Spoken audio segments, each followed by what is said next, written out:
Okay, so today I'm going to talk about what's next. On my last video, I was explaining to you why I was inspired by Tok Tok and Hollis to make paintings. I need music to create, to have inspiration, and during a very long time I had no inspiration at all. When I say a very long time, it's 9 years actually. It's a very long time for me. It was very hard not to. I was painting stuff, so small things, you know, objects, not significant things, but I needed to create something which has a meaning for me, and during 9 years I couldn't do it because nothing was passionate enough to do it, and I got no interest in anything. It was really hard, and especially that I love painting. So I have a lot of ideas now that I reconnected with Tok Tok.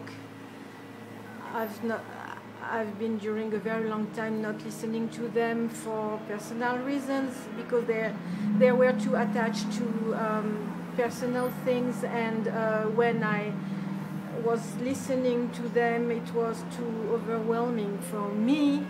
Tok Tok I always loved, and I didn't know their last 3 albums. So now I know that I love everything, absolutely everything, in a different way, because the beginning is very different from the end, but everything is Tok Tok, Hollis. We have the same kind of feeling when we listen to their music from the beginning to the end. Even if it's kind of joyful at the beginning and more sad at the end. There are sad songs at the beginning, like for example on It's My Life, there is this song Renee. When I was listening to it in 1984 or 85, I already found this song very, very sad, but beautiful. Anyway, but a lot of fun too. For example, Such a Shame and It's My Life, or even the song Tok Tok, even if the lyrics are not especially funny, it was a lot of fun. And at the end, it's less fun, it's more sad, but there are things which gives joy to the beauty gives joy anyway. So I wanted to make something fun, and I was hesitating between Such a Shame and It's My Life, because both for me are the most fun, joyful, exciting songs that I ever knew. Especially when you watch the videos, it's even better. And all these animals, when I was younger, when it was released, It's My Life and Such a Shame, I took the intro of Such a Shame and I put it on my answering machine. Of course the sound was crap, but all this noise of animals, it was so reflecting me that I thought that when people will listen to that, they will know it was about me. It was me. I didn't even need to give my name because I love animals. Farewell, mother, none to be devoured too. So the problem is that I'm supposed to do a painting, to make a painting for someone. I have an order. The person didn't tell me exactly what she wanted. She wanted something to put in her living room, and that is a tough question actually. That is a tough task, because when you paint, I don't think that you paint to do home decor. I mean, some people do abstract paintings and it fits well in a decor. already made some abstract painting. It's something really difficult to do, but it happens to me that I do that when I need to. It's difficult to say, okay, today I'm going to do an abstract painting. You know, it has to come from inside. But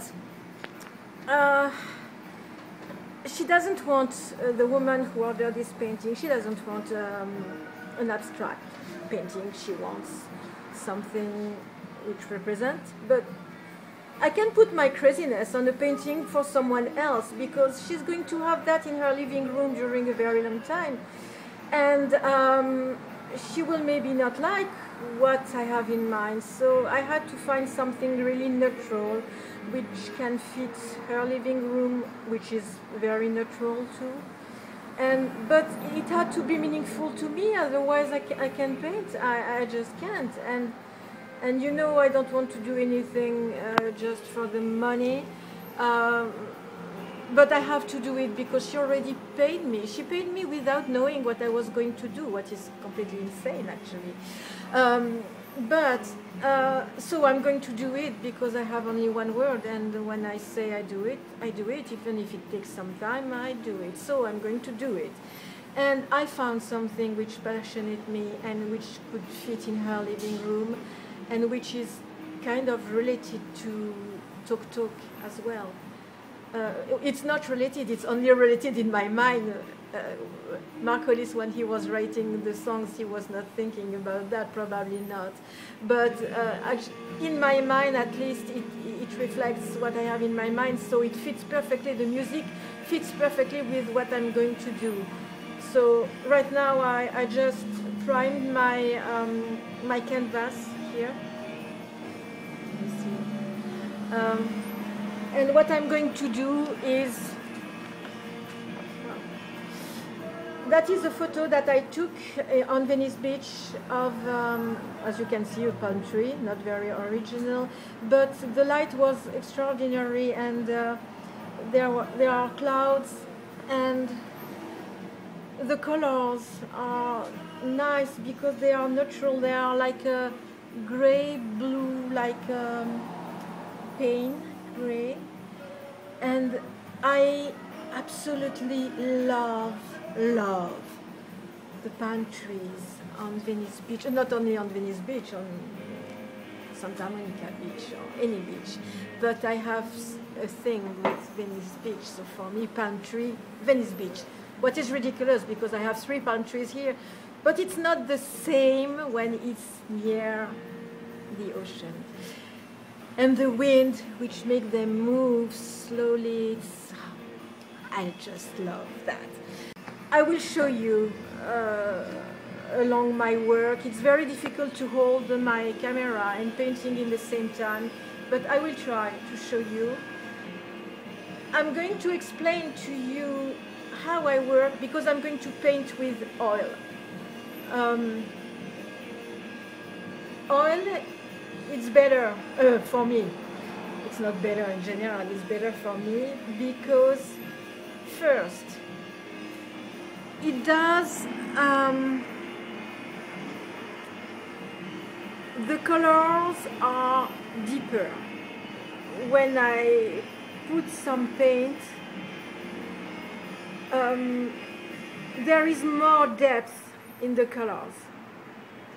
It's more, how to explain that? It's not dull, it's not flat. Acrylic, it's very hard to make acrylics look deep. It's possible, but it will never look like oil paint, never. So, that is why I use oil paints most of the time. The advantage is that you made a mistake, you can remove it. It's very slow to dry, so you have the time to remove it and do it again. The bad side is that it takes a lot of time to dry. But it's good, because then you have the time to think about what you are going to do next. And if you are in the rush, you can always do 2 paintings in the same time. So while one is drying, you can paint on the other one. Usually I don't jump from one painting to the other. It's very hard to disconnect with the first painting and then start with a new one, because you have to put yourself in the mood of the new painting, and you are still thinking about the one before. You need to digest what you just did before starting something else. The problem is that I stayed such a long time without painting that now I'm kind of in the rush. I'm in the rush, I have to do something. So I will start right away. Well, when I say right away, there was maybe 3 or 4 days between the acrylic on the plank here and the new one. My technique, so first I prime my canvas with gesso. So I stretched this canvas on the frame, and the canvas is made of linen, I think, if I remember well. It's all linen or a mix of cotton and linen. Of course, it's easier to just buy a canvas which is already stretched and even already primed. But I like what is more organic, you know. I like when you do the thing yourself, because it's your thing from the beginning to the end. Oh, as you can see, I did put some gesso on my canvas. Why putting some gesso on the canvas? It's to make the canvas less porous.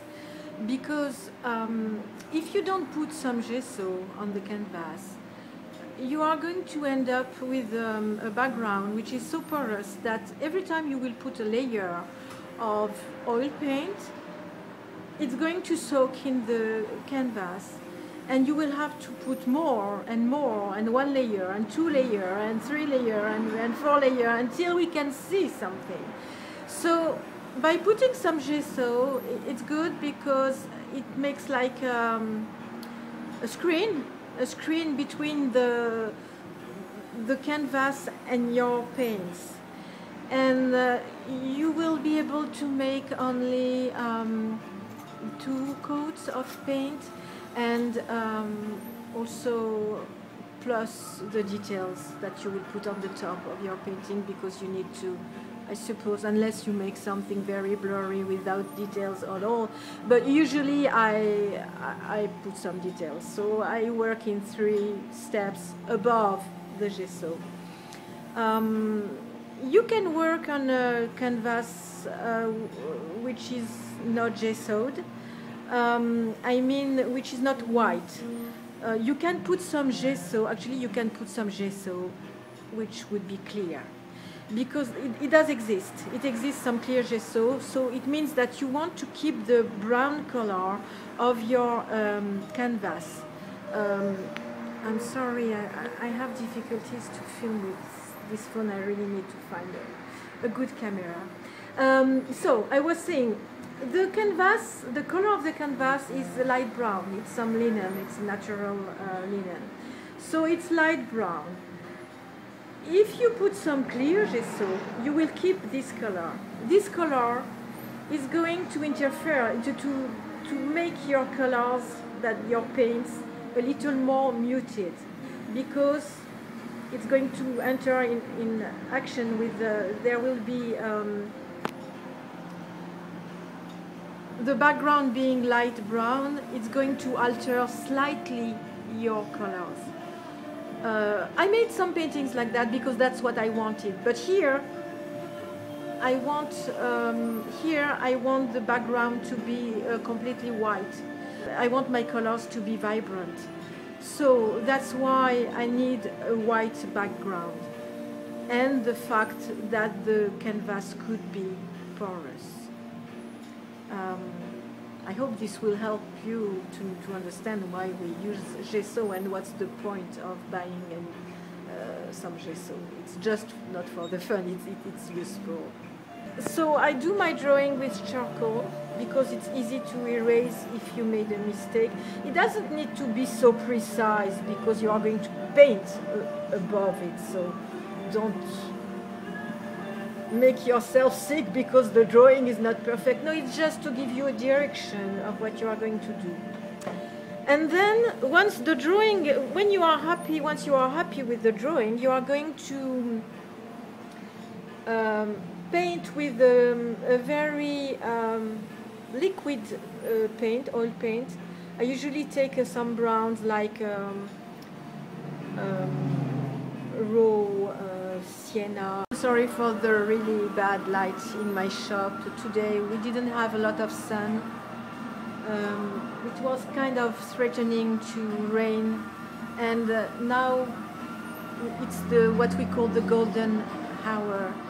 The sun is setting, and you see, we can see the light coming from the west. I'm full west, so I see the sun. You know, this light with the music is kind of magic. Laughing stock reminds me my childhood. Why? I'm going to explain you why. It's very hippie style for me. I think because of the sounds. I think they used organ Hammond. We say orgamon in French. Organ Hammond. That is so typical of Procolarum, a white shade of pale. You know, this kind of organ sound. And the guitars. Maybe I'm not a guitar technician, but or a musician. I played a little guitar, but not really. Maybe they use the bottleneck, I'm not sure, but it makes me think of Los Angeles. That is why painting a palm tree on Venice Beach is totally linked to laughingstock in my mind. Not for Hollis, of course, but for me, just for me. So it makes the painting to do more easier because I see completely the link between the music. And when I heard laughingstock and I saw the photo, I thought, okay, this works completely together. Laughingstock, Ascension Day, and Newgrass are for me the most hippie style music in my mind. I may be wrong, but for me it reminds me my childhood in the south of France, hearing in the background some hippie style music. And every time I listen to laughingstock, I see myself as a child in the south of France. In the south of France, we have the beach, we have the palm trees, we have the sun. We are getting closer to Venice Beach now and the palm trees. Another song, Rune 2 or Rooney. I'm not sure if it's a number or a letter. I think it's a Rooney. I don't know how we are supposed to pronounce that. This song, it is at the end of the album. The End. It reminds me, The End by The Doors, Jim Morrison. It is a new version of The End. I am not saying the lyrics are the same, no. I'm saying there is a feeling there. I don't know, maybe Hollis didn't think of the end at all. I'm not saying that. I'm saying what I'm feeling about this song. When I hear this song, when I listen to this song more exactly, I think of The End by The Doors, but by a Hollis way. It's not a copy. It is typically Hollis, and maybe Tim Fries Green. I don't know if he worked on this song anyway. So this album has something to do for me with the 60s, 70s, with the hippie music, peace and love, with the Doors, with I even think of Janis Joplin when I listen to this album. Why? I don't know. Maybe because of the way Mark Hollis is singing. Oh, he has a gorgeous voice anyway. He can sing however he wants. It's always great. Anyway, this album is going to help me to do a painting that I should have done before, that I'm late to do. I didn't know what to put on my canvas. I didn't want to do a painting which looks like a home decor item. I want to do something meaningful, but I have to be inspired to do it. And Laughingstock is inspiring me for this painting. It doesn't mean that this painting will represent Laughingstock. It just means that Laughingstock is going to help me to do this painting. When I will take care of Laughingstock, how I feel it, how I see it, how I hear it, I will probably do something completely different. For It's My Life, it's much more joy, even if the lyrics, they are easy to understand, even if the lyrics are not especially joyful, but the song is very joyful. But for this song, I will have to make a lot of paintings, a lot, because there are a lot of things coming in this song. First, there is a dream that I made about this song that I need to put on a canvas. Second, there is the theme of the song and the animals, which is another thing. The clip, the musical video. Then there is go to watch the live concerts where he sings It's My Life. It's stunning. There is one in 1984, I don't remember where it is. It is stunning. It is one painting after the other on the whole video. At one point, a guy is going on the stage, and because he's so excited by the music, and someone takes him off the stage, and Mark Hollis is singing in the same time by moving his head, and the guy on the background, which is pulled out from the stage. That is stunning. That is a true painting. And watch the other musicians. The drummer, he has a solo part, not a solo, but where we can hear him more. Lee Harris, I think it's his name, yes. Look at him playing the drums. It is fascinating, fascinating.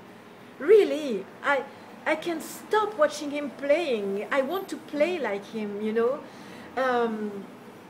And he's so focused on what he's doing.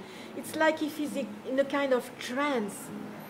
And when you watch the bass player, Paul Webb, I think his name is, that is something else. He has another feeling. There are three persons completely different. The three of them beautiful, the music beautiful, the concert beautiful. There is so much to do on this thing. So I have kind of a lot of work to do. So here are my thoughts. I really hope that I'm not boring you with my stories. Personally, when I watch an artist talking about his or her inspiration and his or her techniques, I love that. I love that. I love knowing how other artists work, and not only painters. I would love to know how Mark Hollis works when he's alone and composing, and how the ideas are coming to him. That is something which really passionates me at a point. Maybe any artist could be interested in what I'm saying, or even if you are not an artist, if you want just to start, or even if you just appreciate art without painting, maybe it's interesting for you. I hope I've been of small interest to you. If you think it's completely boring, please don't watch my videos, because I'm going to talk a lot about music, painting, Tok and Mark Hollis. Everybody needs to know that Mark Hollis is a genius. He's not dead. He's still a genius. Well, okay. I see you next time if you are still interested.